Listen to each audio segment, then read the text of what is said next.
আসসালামু আলাইকুম রহমতুল্লাহ বরকাত আলহামদুলিল্লাহ ওসলাত ওসালাম আলা মাল্লা নবিয়া বাহাদা আম্মাবাদ। সুপ্রিয় দর্শক, মানাহিল টিভির পক্ষ থেকে আপনাদেরকে স্বাগতম। আজকে আমি একটা বিষয় নিয়ে আলোচনা করব, সেটা হলো পুরুষ ও মহিলাদের উমরার মধ্যে পার্থক্য কী। পুরুষ ও মহিলাদের উমরার মাঝখানে তেমন কোনো পার্থক্য নেই।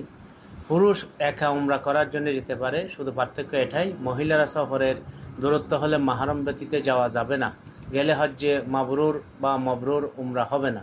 তবে 55 বছরের বেশি হয়ে গেলে কোনো কোনো আলেমদের মতে বিশ্বস্ত মহিলাদের সাথে যাদের মাহরম থাকবে যেতে পারবে। 2, পুরুষ ইহরামে মাথা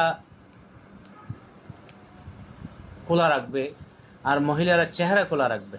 মহিলারা মাথা খোলা রাখতে পারবে না, এটা সতর সম্ভব হলে পুরুষেরা যথাসাধ্য পৃথক কাপড় দিয়ে পর্দা করতে হবে, পৃথক টুপি দিয়ে,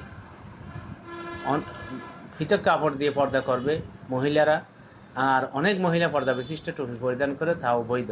পুরুষ সেলাইবিহীন কাপড় পরিধান করবে আর মহিলারা সেলাইযুক্ত কাপড় পরিধান করবে। পুরুষ তালবিয়া বড় করে পড়বে আর মহিলারা ছোট করে পড়বে।